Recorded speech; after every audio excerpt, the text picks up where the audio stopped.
지금 이 순간에도 한반도 상공에는 보이지 않는 전쟁이 벌어지고 있습니다. 어젯밤 워싱턴에서 흘러나온 한 줄의 뉴스가 70년 한미동맹의 운명을 뒤흔들고 있습니다. 트럼프가 주한미군 4,500명 철수를 검토한다는 소식.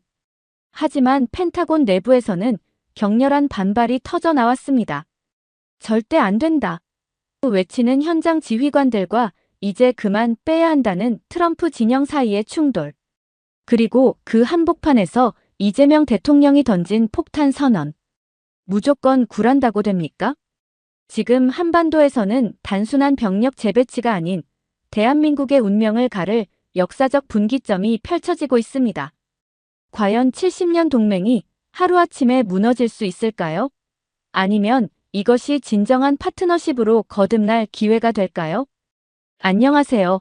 오늘 그 치열한 현장 속으로 여러분을 안내하겠습니다. 지금 이 순간 한반도 상공에는 보이지 않는 긴장이 감돌고 있습니다. 어젯밤 워싱턴 포토맥강 건너편 펜타곤에서 흘러나온 소식 하나가 서울을 발칵 뒤집어 놓았습니다. 월스트리트 저널의 특종 보도. 미국 트럼프 행정부가 주한미군 병력 수천 명을 한국에서 철수하는 방안을 비밀리에 검토하고 있다는 것입니다. 숫자가 구체적이었습니다. 현재 한반도에 주둔하는 28,500명의 미군 중 무려 4,500명. 전체의 15%에 달하는 병력을 괌과 인도태평양 다른 기지로 빼겠다는 겁니다. 이는 단순한 병력 재배치가 아닙니다. 70년간 한반도를 지켜온 안보 질서의 근본적 변화를 의미하는 것입니다. 저는 지난 30년간 이 분야를 취재하고 연구해왔습니다. 수많은 위기와 전환점을 목격했지만 지금처럼 불확실성이 높았던 순간은 흔치 않았습니다. 왜냐하면 이번엔 다르기 때문입니다. 트럼프가 돌아왔습니다. 그것도 더 강해져서 말입니다. 일기 때와는 판이하게 다른 조건에서 말이죠. 상원도, 하원도 모두 공화당이 장악했고 그를 견제할 제동 장치들은 대부분 사라졌습니다. 무엇보다 그의 주변엔 이제 마가 강경파들이 포진해 있습니다. 한국은 많은 돈을 버는 부유한 나라입니다. 매우 잘하고 있어요. 하지만 스스로 자국 방위를 책임져야 합니다. 얼마 전 트럼프가 던진 이 한마디에는 냉혹한 계산이 담겨 있었습니다. 더 이상 미국이 한국의 방패막이 역할을 무료로 해주지 않겠다는 선언이었죠. 사실 징조는 이미 있었습니다. 작년 대선 캠페인 기간 중 그는 한국이 방위비 분담금을 제대로 내지 않으면 미군을 철수시킬 수도 있다고 공공연히 위협했습니다. 당시 많은 전문가들이 정치적 수사라고 치부했지만 이제 그 위협이 현실로 다가오고 있는 것입니다. 더욱 섬뜩한 것은 타이밍입니다. 북한의 핵 위협이 그 어느 때보다 고도화된 지금 중국의 군사적 팽창이 위험 수위에 달한 이 시점에 미군 감축 카드가 나온 것입니다. 펜타곤 내부에서도 당황스러운 기색이 역력합니다. 국방부 고위 관리들은 아직 대통령에게 공식 보고되지 않은 비공식 검토라며 선을 그었지만 이미 구체적인 숫자와 이전 계획이 언론에 흘러나왔다는 것은 그만큼 내부에서 진지하게 논의되고 있다는 증거입니다. 한국 시간으로 새벽 3시 용산 국방부에는 비상등이 켜졌습니다. 긴급 화상회의가 소집됐고 한미연합사령부와의 한라인엔 밤새 전화벨이 울려댔습니다. 과연 트럼프가 진짜로 밀어붙일 것인가? 이것이 지금 청와대와 용산, 그리고 워싱턴을 오가는 외교 채널에서 가장 뜨거운 화두입니다. 일기 때도 그는 주한미군 철수를 심각하게 검토한 적이 있었습니다. 당시엔 마크 에스퍼 국방장관을 비롯한 참모들이 간신히 막아냈지만 이번엔 상황이 다릅니다. 지금 이 순간에도 평택 캠프 험프리스에서는 28,000여 명의 미군들이 평상시와 다름없이 임무를 수행하고 있습니다. 하지만 그들 중 상당수는 이미 알고 있을 겁니다. 자신들의 운명이 워싱턴의 정치적 계산에 달려있다는 것을 말입니다. 한반도의 밤하늘은 고요하지만 보이지 않는 곳에서는 거대한 지각 변동이 시작되고 있습니다. 지금 워싱턴에서는 전례 없는 일이 벌어지고 있습니다. 미군 내부가 완전히 갈라져 있습니다. 한쪽에서는 트럼프가 주한미군 철수를 외치고 다른 한쪽에서는 현장 지휘관들이 절대 안 된다며 격렬히 반발하고 있습니다. 이는 단순한 의견 차이가 아닙니다. 미국 군부 역사상 보기 드문 내부 분열이 표면화되고 있는 것입니다. 먼저 반대편의 목소리부터 들어보겠습니다. 제이비어 브런슨 주한미군 사령관이 지난 4월 미국 상원 청문회에서 한 발언은 그야말로 절박했습니다. 주한미군은 동해에서는 러시아, 서해에서는 중국의 대가를 치르게 하는 잠재력을 제공합니다. 북한에 대한 지속적인 억지력도 있습니다. 그의 목소리에는 간절함이 배어 있었습니다. 30년 군 생활을 통해 체득한 전략적 감각으로 주한미군 철수가 얼마나 치명적인 결과를 가져올지 누구보다 잘 알고 있기 때문입니다. 브런슨 사령관만이 아닙니다. 펜타곤 내 군 수뇌부들은 한 목소리로 우려를 표명하고 있습니다. 주한미군 감축이 대북 억제력과 대중대러, 견제력 약화로 이어질 수 있다는 경고가 계속해서 흘러나오고 있습니다. 그들의 논리는 명확합니다.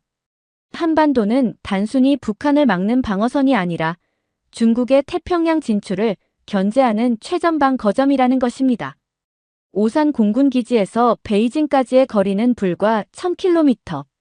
이보다 중국을 압박할 수 있는 전략적 요충지는 전 세계 어디에도 없다는 게 이들의 주장입니다. 하지만 백악관에서 들려오는 목소리는 정반대입니다. 트럼프는 이미 일기 때부터 속마음을 드러낸 바 있습니다. 마크 에스퍼 전 국방장관의 회고록에 따르면 트럼프는 2019년 당시 이렇게 말했습니다. 주한미군 철수는 두 번째 임기 때 우선순위로 하시죠. 그때 마이크 폼페이오 국무장관이 그렇지, 맞아. 두 번째 임기. 라며 맞장구를 쳤다고 합니다. 문제는 그 두 번째 임기가 바로 지금이라는 점입니다. 더욱 심각한 것은 트럼프 주변의 강경파들입니다. 엘브리지 콜비 국방부 정책차관. 지명자는 과거 인터뷰에서 주한미군을 한반도에 잡혀있는 인질이라고 표현했습니다. 북한보다는 중국에 대한 역량을 강화해야 한다며 주한미군의 역할 자체를 재검토해야 한다고 주장하고 있습니다. 피트 헤그세스 국방장관은 어떨까요? 그는 해외 주둔 미군 철수를 공공연히 지지해온 인물입니다. 폭스뉴스 진행자 출신인 그가 과연 현장 지휘관들의 목소리에 귀를 기울일까요? 지금 이 순간에도 펜타곤 내부에서는 보이지 않는 전쟁이 벌어지고 있습니다.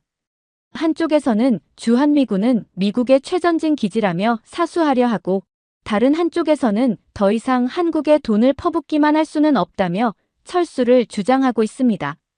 특히 마가 진영의 목소리가 갈수록 커지고 있습니다. JD 벤스 부통령을 비롯한 이들은 미국의 젊은 병사들이 외국의 전쟁에서 피를 흘려서는 안 된다는 논리를 내세우고 있습니다. 이라크와 아프가니스탄에서의 끝없는 전쟁을 겪은 세대로서 해외 주둔에 대한 근본적인 회의를 품고 있는 것입니다. 문제는 이 갈등이 단순한 정책 논쟁을 넘어서고 있다는 점입니다. 현장 지휘관들은 70년간 쌓아온 동맹이 하루아침에 무너질 수 있다며 위기감을 호소하고 있습니다. 반면 트럼프 진영은 한국이 제대로 된 대가를 치르지 않으면 미군을 빼겠다며 강경 기조를 유지하고 있습니다. 이런 상황에서 가장 큰 피해자는 현장의 장병들입니다. 평택 캠프 험프리스에서 복무 중인 한미군 간부는 익명을 전제로 이렇게 털어놓았습니다. 우리가 여기서 무엇을 위해 복무하고 있는지 모르겠다. 언제 철수 명령이 떨어질지 모르는 상황에서 어떻게 제대로 된 임무 수행이 가능하겠는가? 지금 미군 내부의 이 균열은 단순한 내정 문제가 아닙니다. 한반도 전체의 안보 지형을 뒤흔들 수 있는 폭탄과 같은 사안입니다. 한쪽에서는 절대 철수해서는 안 된다고 외치고 다른 한쪽에서는 이제 그만 빠져야 한다고 맞서고 있는 이 상황. 그 결과에 따라 동북아시아의 운명이 결정될 수도 있습니다. 바로 이 순간 청와대에서는 한국 외교사의 길이 남을 만한 일이 벌어지고 있습니다. 이재명 대통령이 움직였습니다. 그것도 누구도 예상하지 못한 방식으로 말입니다. 지난주 SBS 유튜브 정치 컨설팅 스토브리그에 출연한 이 대통령의 발언은 그야말로 폭탄 선언이었습니다. 차분하지만 단호한 그의 목소리에는 흔들리지 않는 철강 같은 의지가 배어 있었습니다. 주한미군이 오로지 대한민국 안보를 지켜주기 위해 선의로 와 있는 것이 아닙니다. 이 한마디가 던져진 순간 스튜디오 안의 공기가 얼어붙었습니다. 70년간 한미 관계를 지배해온 시혜론을 정면으로 뒤집는 발언이었기 때문입니다. 하지만 이 대통령은 멈추지 않았습니다. 서로 필요성을 인정하고 협상해야 합니다. 무조건 굴한다고 됩니까? 이것은 선언이었습니다. 더 이상 한국이 일방적으로 끌려다니는 약소국이 아니라는 당당한 선언 말입니다. 한국 대통령이 미국을 상대로 이렇게 직설적으로 말한 것은 전례가 없는 일이었습니다. 그의 논리는 명확했습니다. 한국은 미국의 동아시아 군사 전략에 있어서 매우 중요한 위치입니다. 주한미군 기지가 전 세계 미군 기지 중에 제일 크고 좋습니다. 우리나라 돈으로 해줬기 때문입니다. 이는 단순한 팩트 나열이 아니었습니다. 한국이 미국에게 얼마나 소중한 존재인지를 역설하는 전략적 메시지였습니다. 미국이 한국을 필요로 한다는 점을 정확히 짚어낸 것입니다. 트럼프의 접근법과는 완전히 달랐습니다. 트럼프는 지금까지 한미 관계를 철저히 거래의 관점에서 봐왔습니다. 한국은 많은 돈을 버는 부유한 나라다. 스스로 자국 방위를 책임져야 한다는 그의 발언에는 냉혹한 계산만 있을 뿐입니다. 마치 용병을 고용하듯 돈을 더 내지 않으면 미군을 빼겠다는 협박성 거래론입니다. 반면 이재명 대통령의 접근은 근본적으로 달랐습니다. 거래가 아닌 파트너십을 말하고 있는 것입니다. 우리가 미국에 의존만 하는 존재가 아닙니다. 이 말 속에는 깊은 철학이 담겨 있었습니다. 한국을 시혜의 대상이 아닌 동등한 협력 파트너로 인식해야 한다는 것입니다. 워싱턴의 반응은 즉각적이었습니다. 국무부 고위 관리 한 명은 익명을 전제로 한국 대통령의 이번 발언을 매우 주의 깊게 지켜보고 있다고 말했습니다. 놀라움과 당황스러움이 섞인 반응이었습니다. 그동안 미국이 익숙해져 있던 한국과는 완전히 다른 모습이었기 때문입니다. 하지만 국내 정치권의 반응은 격렬했습니다. 김문수 국민의힘 대선 후보는 즉각 반발했습니다. 이재명 후보는 지금이라도 과거 점령군 발언을 사과하고 한미동맹에 관한 확고한 입장을 밝히길 바란다며 공세를 퍼부었습니다. 그는 계속해서 이재명 후보는 과거 주한미군을 점령군이라며 폄훼한 바 있고 한미일 연합 군사훈련을 극단적 친일 행위라고 매도한 적도 있다며 과거 발언을 들춰냈습니다. 이에 대한 이재명 대통령의 대응은 의외로 차분했습니다. 그는 안정적으로 균형 있게 언제나 국익 중심으로 생각해야 한다며 지금까지 못한 측면이 있는데 트럼프 대통령한테 배울 게 있다고 말했습니다. 이 발언은 놀라웠습니다. 트럼프를 비판하는 대신 오히려 그에게서 배울 점이 있다고 한 것입니다. 무엇을 배우겠다는 걸까요? 바로 자국 우선주의였습니다. 트럼프가 철저히 미국의 이익을 우선시하듯 한국도 이제 한국의 이익을 최우선에 두겠다는 메시지였습니다. 이는 한국 외교사의 코페르니쿠스적 전환을 의미합니다. 그동안 한국은 미국과의 관계에서 항상 을의 입장이었습니다. 미국이 요구하면 따르고 미국이 불만을 표시하면 달래는 역할에 익숙해져 있었습니다. 하지만 이재명 대통령은 이제 그런 시대는 끝났다고 선언한 것입니다. 미국의 세계 전략상 필요도 있는 것입니다. 한반도 안보에 도움도 되고 중요합니다. 우리로선 잘 지켜내야겠죠. 미국 역시도 한반도의 대규모 기지를 유지하는 것은 엄청나게 큰 것입니다. 이 발언에서 주목할 점은 상호성입니다. 한국만 혜택을 받는 게 아니라 미국도 엄청난 이익을 얻고 있다는 점을 명확히 한 것입니다. 트럼프가 왜 우리가 매우 부유한 나라인 한국을 대신 방어해야 하느냐며 일방적 희생을 강조한 것과는 정반대의 논리입니다. 지금 이 순간 한반도를 둘러싼 외교 전쟁이 본격화되고 있습니다. 한쪽에서는 트럼프가 돈을 더 내지 않으면 미군을 빼겠다며 협박하고, 다른 한쪽에서는 이재명 대통령이 서로 필요한 관계니까 대등하게 협상하자며 맞서고 있습니다. 이것은 단순한 외교적 설전이 아닙니다. 한국이 앞으로 어떤 나라로 살아갈 것인지를 결정하는 역사적 분기점입니다. 금까지 우리는 워싱턴에서 시작된 긴장의 소용돌이, 미군 내부의 균열, 그리고 이재명 대통령의 단호한 대응을 함께 지켜봤습니다. 이제 이 모든 것을 종합해서 한 가지 결론에 도달할 때입니다. 결국 이 모든 갈등이 우리에게 던지는 근본적인 질문은 이것입니다. 진정한 동맹이란 무엇인가? 70년 전 한국 전쟁의 포화 속에서 탄생한 한미동맹은 처음엔 분명 불평등한 관계였습니다. 폐허가 된 한국과 세계 최강의 미국. 한쪽은 도움을 구걸하고 다른 한쪽은 시혜를 베푸는 관계였죠.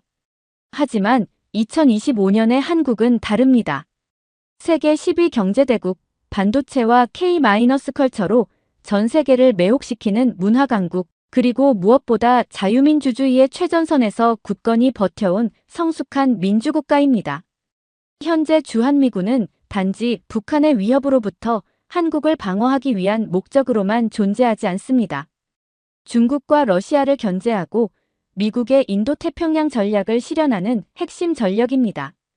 이는 한국만의 이익이 아닌 미국의 절대적 필요에 의한 것입니다. 오산 공군기지에서 베이징까지의 거리는 1000km. 이보다 중국을 압박할 수 있는 전략적 요충지는 전 세계 어디에도 없습니다. 한국이 제공하는 것은 단순히 땅이 아닙니다.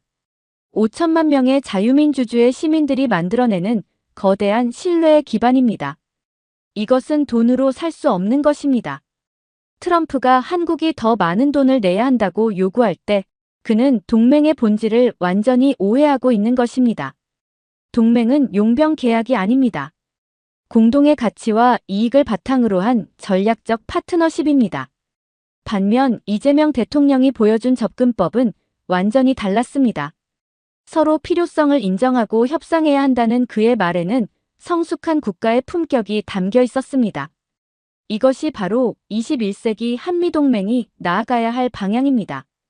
더 이상 한국이 미국의 보호받는 나라가 아니라 미국과 함께 세계 평화와 번영을 책임지는 동반자가 되어야 합니다. 한쪽이 시혜를 베풀고 다른 한쪽이 감사해야 하는 관계가 아니라 서로의 가치를 인정하고 공동의 목표를 위해 협력하는 진정한 파트너십 말입니다. 한국은 이미 그럴 자격과 능력을 충분히 갖추었습니다. 전 세계가 한국의 문화에 열광하고 한국의 기술력에 경탄하며 한국의 민주주의에 박수를 보내고 있습니다. 이제 외교에서도 그에 걸맞은 당당함을 보여야 할 때입니다. 물론 이 과정이 쉽지만은 않을 것입니다. 트럼프 행정부의 압박은 더욱 거세질 것이고 국내에서도 미국과 충돌하면 안 된다는 목소리가 나올 것입니다. 하지만 진정한 동맹은 갈등을 피해서 만들어지는 것이 아닙니다. 솔직한 대화와 때로는 격렬한 논쟁을 통해 더욱 견고해지는 것입니다. 지금 이 순간 한반도에서 벌어지고 있는 일은 단순한 방위비 분담금 협상이 아닙니다. 한국이 어떤 나라로 미래를 열어갈 것인지를 결정하는 역사적 분기점입니다. 우리는 선택해야 합니다. 계속해서 강대국의 눈치를 보며 살아갈 것인가, 아니면 당당한 중견국으로서 우리의 목소리를 내며 살아갈 것인가. 이재명 대통령의 무조건 굴한다고 됩니까? 라는 질문은 바로 이런 의미입니다. 더 이상 굴복하지 않겠다는 선언, 대등한 관계를 만들어가겠다는 의지의 표현입니다. 70년 전 한국 전쟁의 폐허에서 시작된 한미동맹이 이제 새로운 전환점을 맞고 있습니다. 과거의 종속적 관계에서 벗어나 진정한 파트너십으로 발전할 것인가, 아니면 여전히 과거의 틀에 갇혀 있을 것인가. 그 답은 우리 모두의 손에 달려 있습니다. 청취자 여러분, 변화의 바람이 불고 있습니다. 한반도를 둘러싼 지정학적 지형이 급변하고 있고 그 중심에 우리가 서 있습니다. 두려워할 필요는 없습니다. 우리에게는 지난 70년간 쌓아온 저력이 있고 세계가 인정하는 실력이 있습니다. 이제 그것을 바탕으로 당당하게 우리의 길을 개척해 나가면 됩니다. 역사는 용기 있는 자의 편입니다. 그리고 지금 이 순간 한국은 그 용기를 보여주고 있습니다. 오늘 이 시간을 통해 함께 나눈 이야기가 여러분들에게도 작은 울림이 되었기를 바랍니다. 급변하는 세계 속에서 우리가 어떤 선택을 해야 할지, 어떤 미래를 만들어가야 할지에 대해 함께 고민하는 시간이었다면 더욱 뜻깊겠습니다. 한반도의 새로운 역사가 쓰여지고 있는 이 순간, 우리 모두가 그 역사의 주인공이라는 것을 잊지 마시기 바랍니다. 지금까지 군사외교 전문가와 함께한 한반도 안보 분석이었습니다. 오늘도 끝까지 들어주신 여러분, 감사합니다. 오늘의 사연이 마음에 드셨다면 구독과 좋아요 한번 눌러주세요. 1초밖에 안 걸리지만 구독과 좋아요를 한번 눌러주시면 더 좋은 사연을 소개해드리는데 큰 힘이 된답니다. 긴 영상 시청해주셔서 감사합니다. 이상 감동노트였습니다. 오늘도 행복한 하루 보내세요.